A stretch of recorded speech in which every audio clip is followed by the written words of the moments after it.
Ang ating PNP Chief Lieutenant General Jose Melencio Nartates. Nasa linya natin Mr. Chief PNP General Nartates. Magandang morning. Si Ka Jerry po ito.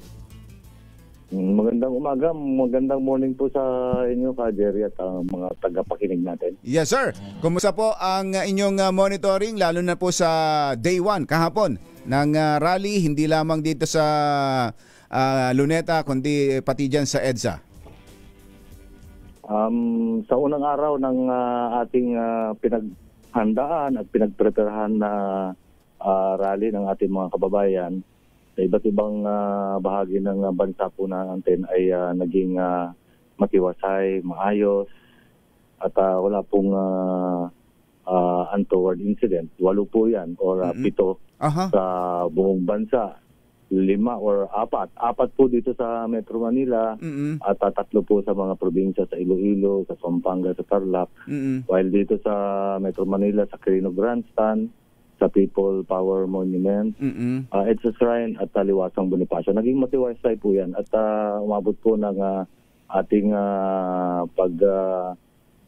pagtingin ay umabot po ng hindi bababa ng 600,000. Ito pong pangkalahatang numero ng ating protesters. Naging matiwasay po. Ito po ay pinaghandaan natin for 3 days at additional 2 days ng entry at exit po nila para makita po natin maayos ang ating pag-secure sa kanilang protesta. Ang mission po natin dyan is to maintain peace and order at to ensure their safety. Tama. Opo. Okay. Ito pong sa Luneta, dito sa Quirino Grandstand, gaya ng alam natin, 3 araw ito. Ano hong pasabi sa inyo ng Iglesia ni Cristo? Tuloy-tuloy daw ho ba ito na 3 araw? Ito po ay tuloy-tuloy na 3 araw.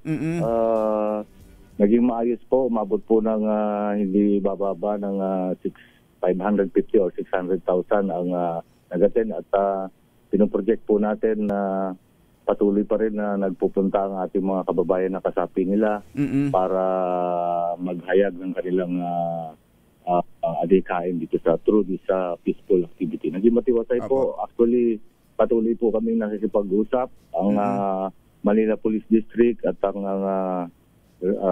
NCRPO ay patuloy na nakikipag-usap, lalo na sa aspeto ng security. Nandiyan po yung kanilang mga daan-daan po mga security marshal ang kanilang dineploy para tignan na po nila.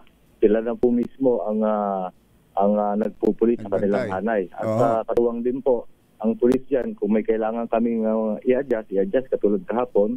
So hindi po kami dyan nakakapasok sa loob. Dito na po kami sa magkakaliwat kanan na gilid at harapan. So dyan po kami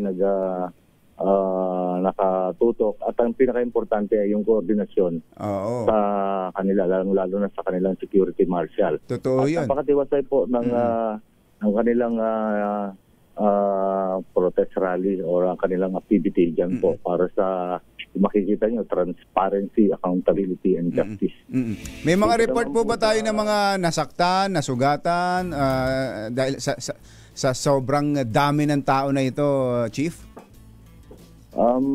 Yun nga po, wala po tayong naitala na ganyang pangyayari, pero nakita po natin mayroon pong mga nahilo, mayroong hindi naman nasaktan, nahilo at kailangan ng medical attention or kailangan evacuate. Meron po sila mga maliliit na clinic sa mga tent at kami po ay nakahanda rin po sa medical evacuation plan. At sa ibang lugar, katulad dito sa People Power Monument, along EDSA at saka along dito sa White Plains ay meron pong konting aberya. Ang grupo ng grupong UP na kumuha ng lisensya ay hindi po nila pinayagan yung ibang grupo nila kasi sila po ang nag-apply dyan. Ayun po ang nangyari. So mainam ho na kanya-kanya nagpupulis ng kanilang ranks. Nabanggit ninyo yung ginawa ng Iglesia ni Cristo. May report nga na may gustong humalo. Sila na mismo ang nagtaboy. Tama po yan. Nagpapasalamat po kami dyan sa mga organizer. At ito po ay, of course, resulta ng ating patuloy na pag-coordinate. Of course, they have to police their ranks. At kami po ay nakamatsyag din para sa kanilang safety. Hindi po natin alam baka kung ano mangyari. Katulad nga dito sa People Power, muntik na magkagiraan, lalo na po ang pinagtalunan po nila ay yung mga placard. Mga placard na dala ng isang grupo ay hindi nila pinayagan na itaas itong mga placard na to. Naku, meron palang ganun. Ano hong grupo yon, General? Sa People Power Monument, nandyan po yung grupo ng UP. Yung UP, sila yung humingi ng permit. Opo, sila po yun. With the various religious group. Namumunahan po ito yung mga retired generals. At hindi nila pinayagan na makasama dyan yung grupo ng ibang grupo po na may mga hawak na mga placard. Identified yun, yung ibang grupo na yon? Identified yung ibang grupo na yon? Identified po 'yan. Tayo po ang nagpacify o tayo po ang namagitna sa kanilang dalawang grupo. Anong gusto nung kabilang grupo na 'yon? Kaya na may mga dalang placards. Ang gusto nila siyempre yung itong ating religious sectors with UP or UP with religious sectors. Ang gusto nila ay transparency, accountability. Ito po ay ibang grupo naman iba naman sinasabi sa placard. So magkaiba po sila. Yung mga may kinalaman na sa Marcos resign at AFP withdrawal, sila ho ba yun? Yun ba tinutukoy nyo na mga laman ng kanilang mga placards? Tama po yan. Nako So yung itong pinakababantayan kahapon mas medyo kumbaga medyo crucial yung nangyari sa People Power Monument, pero overall ay naging maayos naman.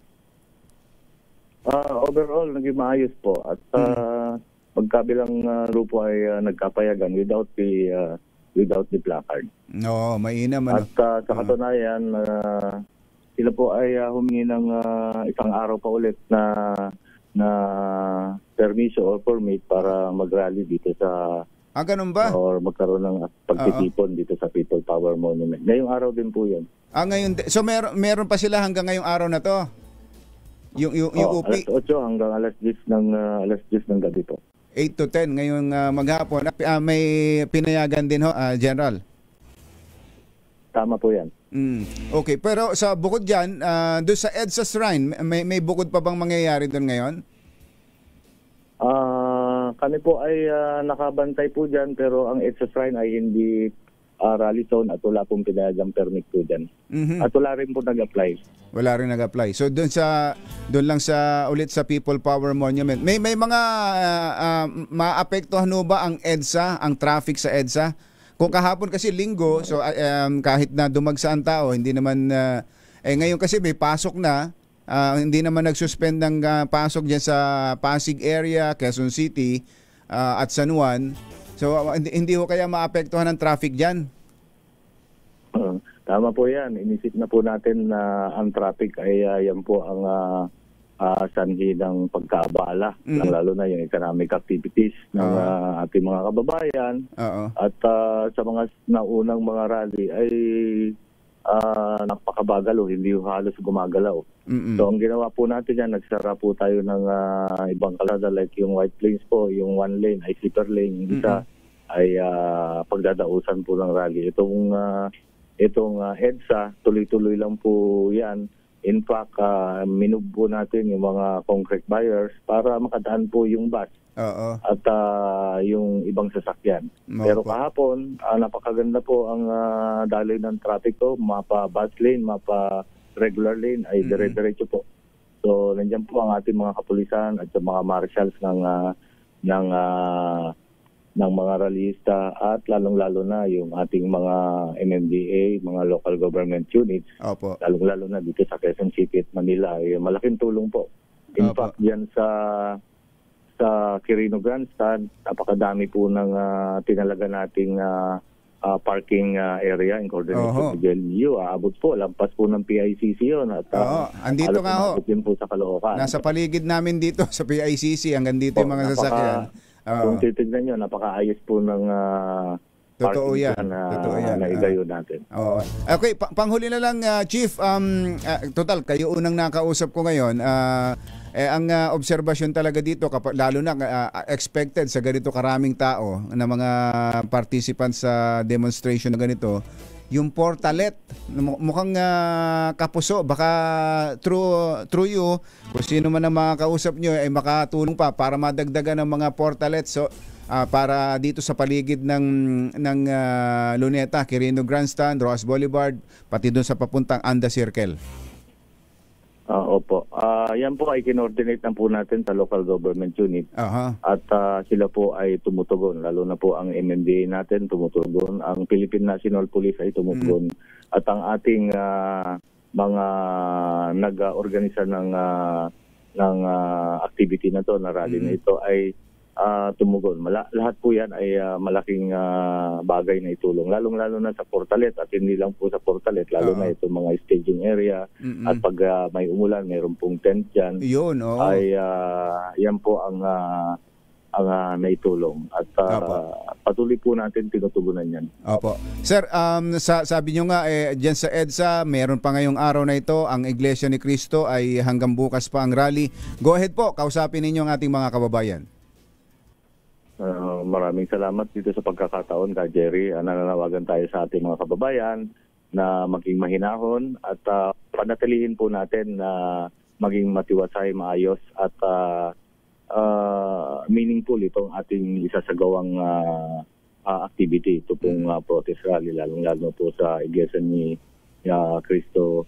Nandyan po ang transparency, accountability at justice. Tayo po ay tinataguyod din po natin yan. At lalong-lalo na tinataguyod po namin ang kapayapaan, democratic process at sana po ay walang anumang untoward incident. At yan po ay ating ultimate na mission, mapanatili ang katiwasayan, peace and order, and at the same time safety of everyone. Kaya po ginagawa natin ng lahat ng paraan, binubuhos po natin ang ating mga resources para lang matugunan at makamit itong ating layunin. Opo.